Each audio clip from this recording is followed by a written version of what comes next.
what we saw, of course, was rather fascinating this weekend. I mean, first of all, Remembrance Sunday is a very key a date in the calendar, not only for all of us, but also for the royal family. And they come out in force. They go to the Festival of Remembrance in the evening of the Saturday, and then they come to the Cenotaph. And they also do various other duties because you saw Prince William on Horse Guards Parade, and today the Duchess of Edinburgh was also laying a wreath actually on Armistice Day, the 11th of November.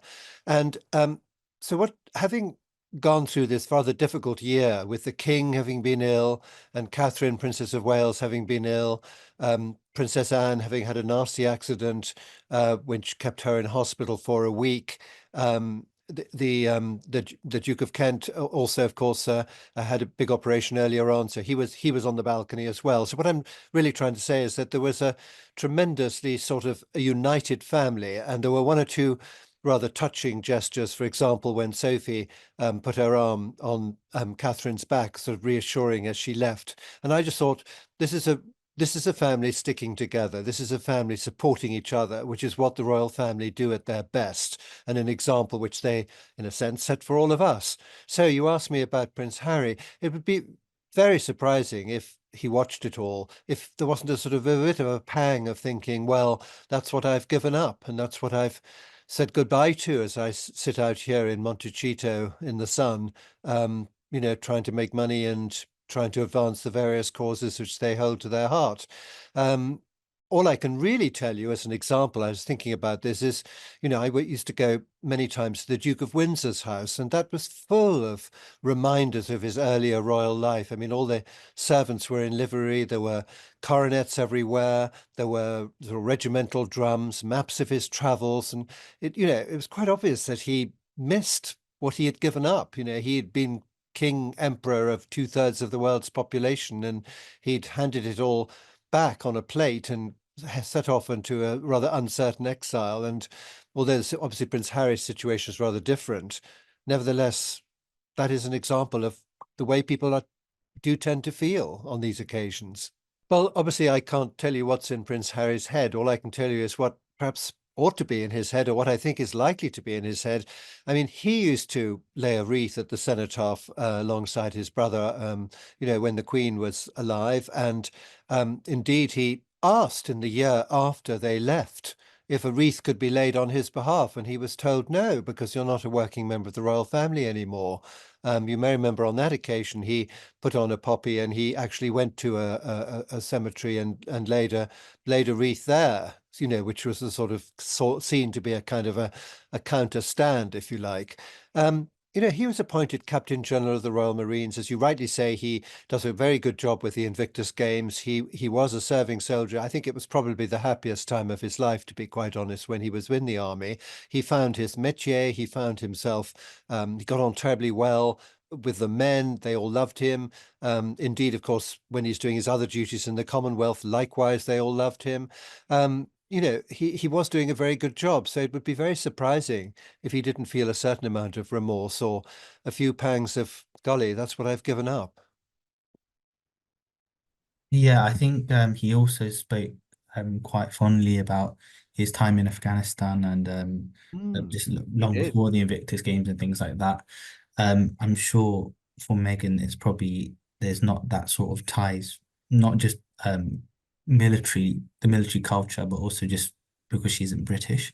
But I feel like you said, you don't know exactly what's going through Harry's head, but with all the signals and things that have happened over the past few months and friends claiming he wants to come home, I think he might be sort of missing that almost that feeling of as he said, like he that's just where he belongs. And seeing your father go there, not being by his side, I'm sure there must be a part of him that is feeling, a bit um I could have been there, could have been by his side.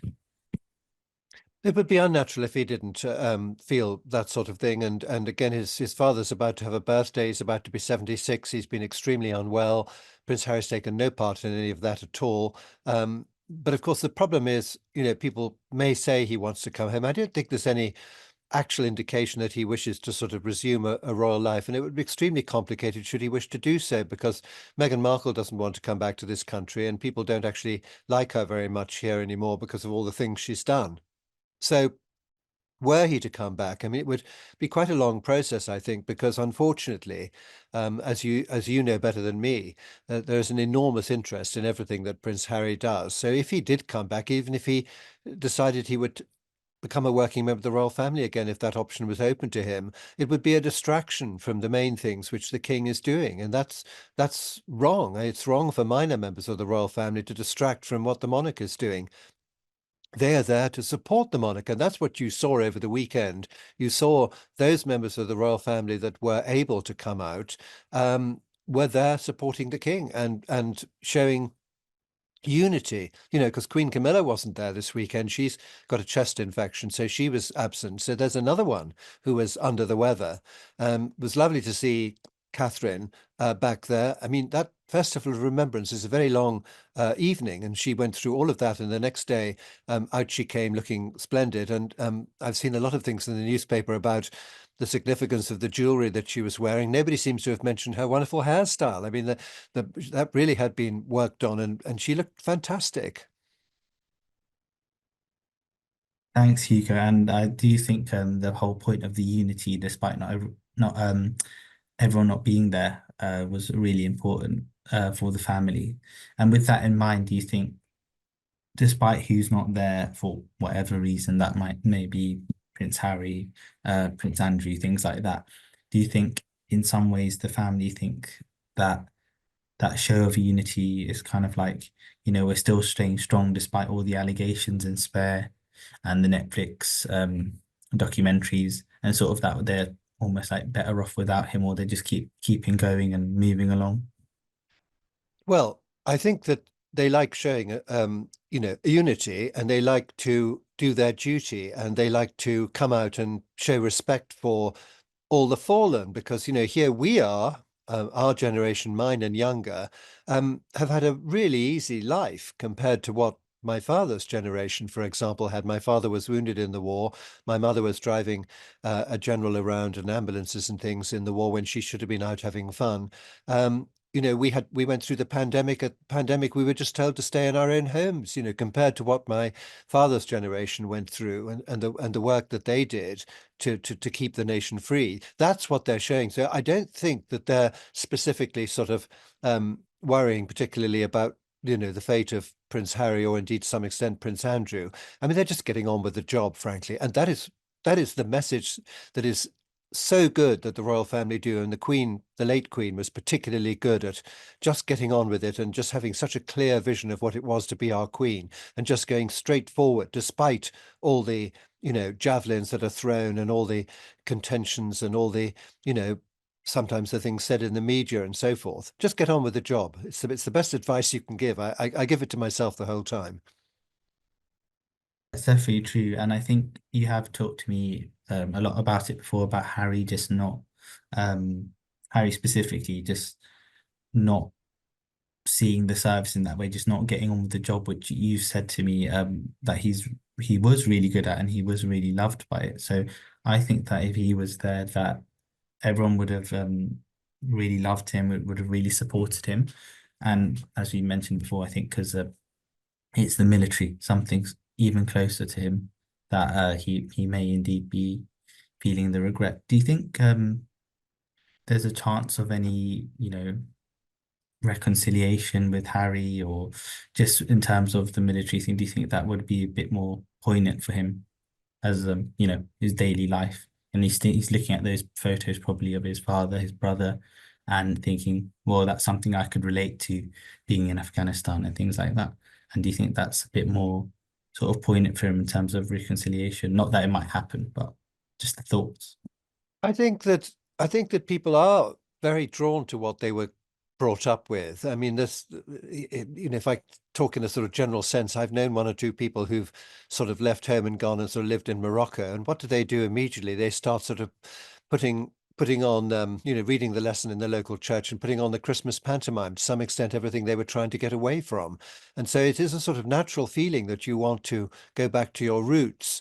And these are impressive roots. I mean, he was brought up with all those things, and he was given some wonderful positions like Captain General of the Royal Marines. That was a fantastic thing to be given, which Prince Philip handed over to him. And I know they wanted to do a bit of each. They wanted to be partly in and partly out, and it was decided that wasn't feasible. And I understand entirely why, because you can't have members of the royal family sort of appearing to work for the yeah, be working royals and working for the United Kingdom and the Commonwealth, and also making money on the side. That just doesn't work.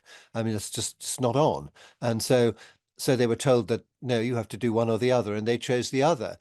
So he may well have regrets. I mean, it would be very surprising if he didn't. And also, a little bit of him might be feeling, well, he could have been supporting his family at a very difficult time, which they'd certainly been through this year, and they continue to go through it. Quite honestly, they're not out of the wood yet. They're doing well, but they're not. Not everything is back to normal. So. Yeah, I think I wouldn't really like to be in his position. And then, of course, he's drawn by the needs for himself to earn money to support his expensive lifestyle, his wife and all her causes, and he's got two children there. They obviously need a lot of care and attention. Um, it's not an easy situation for him. No, I feel actually really quite sorry for him at times.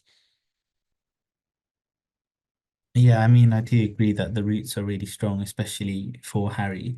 And I just think that because when he was stripped of his royal titles, and then he couldn't wear his military uniform from then when he was stripped of it. Do you think in some ways that's why he's kind of like dedicated a lot of his time to the Invictus Games to sort of feel that like military sense of purpose while he can't wear his own uniform, contribute in this way to the monarchy? I look at it a bit more positively, actually, than that, to be honest, because I think the Invictus Games was an incredibly wonderful thing that he helped set up. What is very strange, of course, is that part of the message of the Invictus Games is that that wounded and disabled military personnel, soldiers, and so forth, mustn't think of themselves like that. They mustn't pity themselves. They must draw on their strengths, and they've done fantastic things. They compete in all sorts of games and things. They show that that life goes on and that there's a positive outcome, and that was the message of the Invictus Games. What is rather sad is that Prince Harry himself doesn't seem to have taken that message on board, because he's always not quite so much recently, but he's very often complaining, that he's been badly treated and looking as if he's some sort of a victim. And it's very odd that. It's very odd indeed. Yeah, I think perhaps he might have understood, considering, like you said, he founded the Invictus Games for people not only been to war but have suffered life-changing injuries, things Yes. like that, who are pretty much the worst sufferers of war. Not that it's good for anyone, but yeah, it is a bit weird or odd on his part that he might not see that. Just going back to the royal family's perspective, Hugo, because as you said, they probably weren't thinking of Harry the whole time because it's Remembrance Sunday, but at the same time, he is their family. He's their son. He's a brother, so it would be in the back of their minds. Do you think they sort of learned to sort of cope without him and go on without him, or do you think he's still there in the back of their minds, or is it sort of lessening day by day as they do each royal event without him? Well, I suppose it's always a permanent problem, is that you never quite know what he's going to do next or be encouraged to do. So that's sort of rather counterproductive to some of the things that they do. And here we are talking about him. I don't think they're thinking too much about what he's up to. I think they're getting on with the job. And I thought that's what we saw very effectively this weekend. Um, as I say, just repeating in a sense, the king has been ill. Princess Anne was in a very nasty accident.